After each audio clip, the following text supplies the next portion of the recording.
आपके साथ इशिता तिवारी और आप देख रहे हैं मॉर्निंग न्यूज। सुबह की सुनहरी किरणें जब आसमान को रोशन करती हैं तो सिर्फ एक नया दिन नहीं लाती, बल्कि लाती है नई उम्मीदें, नए सवाल और नई हलचलें। और इन्हीं हलचलों की हर आहट लेकर हम हाजिर हैं आपके सामने। देश की सियासत में कौन सी नई चाल चली गई, दुनिया के मंच पर किसने बदला खेल का रुख, मौसम ने कहां दिखाई मेहरबानी और कहां बरपाया कहर। हर खबर जो आपकी जिंदगी को छूती है उस पर होगी हमारी पैनी नजर। ये सिर्फ खबरों का बुलेटिन नहीं है, बल्कि है आपके दिन की सही शुरुआत, तथ्यों के साथ, तेजी के साथ और पूरी विश्वसनीयता के साथ। तो तैयार हो जाइए, क्योंकि अब हम खोलने जा रहे हैं खबरों का वो पिटारा जिसमें छिपी है आज की सबसे बड़ी, सबसे असरदार और सबसे चौंकाने वाली 10 बड़ी खबरें। आज फागुन अमावस्या के दिन साल का पहला सूर्य ग्रहण लग रहा है, जो शाम 5:26 से शुरू होकर 7:57 तक समाप्त होगा। हालांकि ये ग्रहण भारत में दिखाई नहीं देगा। ज्योतिष मान्यताओं के अनुसार सूर्य ग्रहण से 12 घंटे पहले सूतक काल लगता है, जिसमें पूजा पाठ, नए काम, यात्रा और नए कपड़े पहनने से परहेज किया जाता है। लेकिन ये ग्रहण भारत में प्रभावी नहीं होगा, इसलिए भारत में सूतक काल भी मान्य नहीं होगा, भले ही खगोलीय दृष्टि से ये ग्रहण महत्वपूर्ण माना जा रहा है। आज से सीबीएसई की 10वीं और 12वीं की बोर्ड परीक्षाएं शुरू हो रही हैं, जिनमें बार मूल्यांकन प्रक्रिया में बड़े बदलाव किए जाएंगे। 12वीं की उत्तर पुस्तिकाओं की जांच अब ऑनलाइन स्क्रीन होगी, जिसमें मार्क्स वेरिफिकेशन की जरूरत नहीं पड़ेगी, जबकि 10वीं के छात्रों को उत्तर पुस्तिका में सेक्शन बांटने के नियमों का सख्ती से पालन करना होगा। बोर्ड ने परीक्षा केंद्र पर पहुंचने के समय से लेकर आंसर शीट लिखने तक कड़े नियम लागू किए हैं, जिनका पालन न करने पर सीधे 0 नंबर दिए जा सकते हैं। भारत और विदेशों में स्थित सीबीएसई स्कूलों के 46 लाख से अधिक छात्रों के लिए यह परीक्षा बेहद महत्वपूर्ण है, क्योंकि इस साल डिजिटल मूल्यांकन जैसे बड़े सुधारों की शुरुआत की गई है। इसलिए छात्रों को बोर्ड की नई गाइडलाइंस का पालन करने की सलाह दी गई है। बांग्लादेश में आज होने वाले देश के अगले प्रधानमंत्री तारिक रहमान के शपथ ग्रहण समारोह में शामिल होने के लिए नरेंद्र मोदी समेत कई क्षेत्रीय नेताओं को आमंत्रण भेजा है।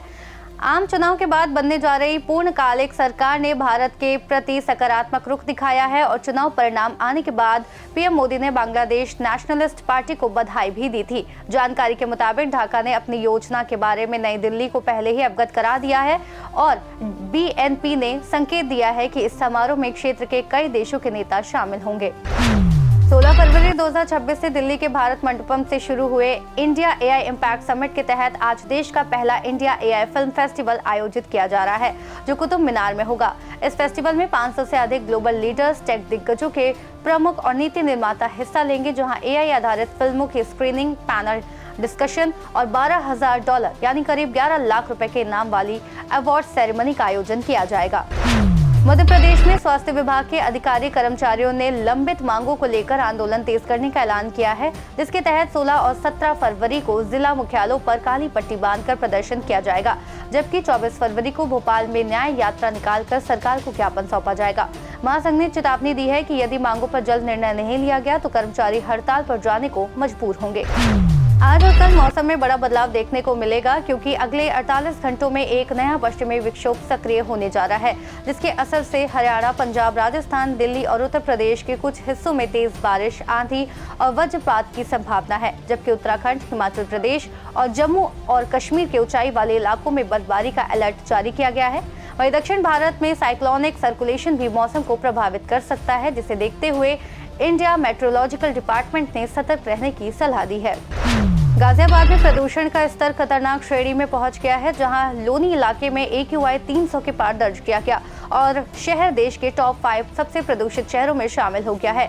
देश के चौथे सबसे प्रदूषित शहर के रूप में उभरे गाजियाबाद को आज होने वाली बारिश से राहत मिलने की उम्मीद है, क्योंकि इंडिया मेट्रोलॉजिकल डिपार्टमेंट के अनुसार तेज हवा और हल्की बूंदाबांदी से हवा कुछ हद तक साफ हो सकती है। हालांकि तापमान में गिरावट दर्ज की जाएगी।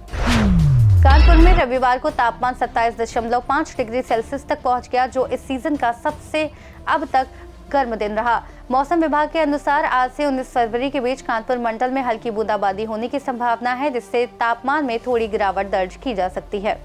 चाइना ने आज से कनाडा और यूनाइटेड किंगडम के नागरिकों के लिए वीजा फ्री एंट्री की सुविधा शुरू कर दी है। चीन के विदेश मंत्रालय के अनुसार साधारण पासपोर्ट रखने वाले कनाडा और यूके के नागरिक अब बिना वीजा के चीन में प्रवेश कर सकेंगे। साथ ही चीन ने ऑनलाइन वीजा सिस्टम भी लागू कर दिया है, जिससे यात्रा प्रक्रिया और आसान हो जाएगी। महाराष्ट्र की राजनीति में हलचल तेज हो गई है क्योंकि आज नेशनलिस्ट कांग्रेस पार्टी के दोनों गुटों के संभावित विलय को लेकर बड़ा कदम उठाया जा सकता है। उप मुख्यमंत्री सुनेत्रा पवार ने विधायकों की एक अहम बैठक बुलाई है जो मुंबई में आयोजित होगी, जिसमें भविष्य की रणनीति और विलय के मुद्दों पर चर्चा होने की संभावना है।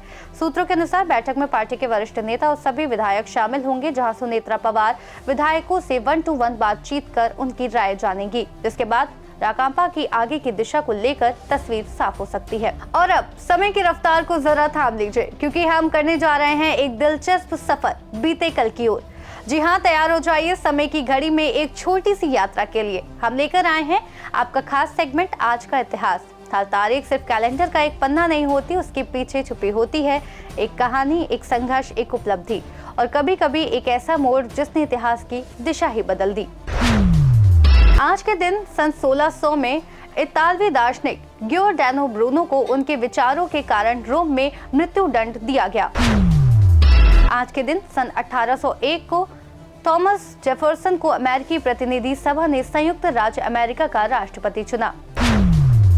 आज के दिन सन 1933 में प्रसिद्ध समाचार पत्रिका न्यूज वीक का पहला अंक प्रकाशित हुआ। आज के दिन सन 1972 को वॉक्सवैगन की बीटल कार दुनिया की सबसे ज्यादा बिकने वाली कार बनी।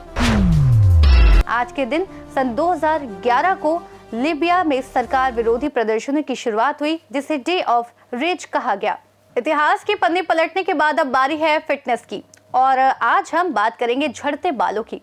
आजकल झड़ते बाल एक आम समस्या बन गई है, जिसके पीछे तनाव, गलत खान-पान, हार्मोनल बदलाव और बालों की सही देखभाल न करना जैसे कई कारण हो सकते हैं। सही आदतें अपनाकर बालों का झड़ना काफी हद तक रोका जा सकता है। तो चलिए जानते हैं कौन से टिप्स हैं जो आपके बालों को झड़ने से बचाएंगे। संतुलित आहार लें। प्रोटीन, आयरन, बायोटीन और विटामिन ई से भरपूर भोजन बालों की जड़ों को मजबूत बनाता है। नियमित तेल मालिश करें। हफ्ते में 2 से 3 बार नारियल, बादाम या अरंडी के तेल से हल्की मालिश करने से रक्त संचार बढ़ता है। तनाव कम करें।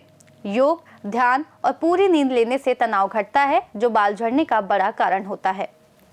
केमिकल और हीट से बचें। बार बार स्ट्रेटनर, कलर और हार्श शैम्पू का इस्तेमाल बालों को कमजोर बनाता है, जिसमें माइल्ड प्रोडक्ट्स चुनें। तो दोस्तों, ये था आपका आज का मॉर्निंग न्यूज अपडेट। देश दुनिया की ताज़ा खबरें, मौसम की जानकारी और इतिहास की रोचक झलक के साथ फिटनेस टिप्स। आज हमने की दुनिया की धड़कन आपके पास पहुंचाने की कोशिश, ताकि आप हर पल तैयार और जागरूक रहें।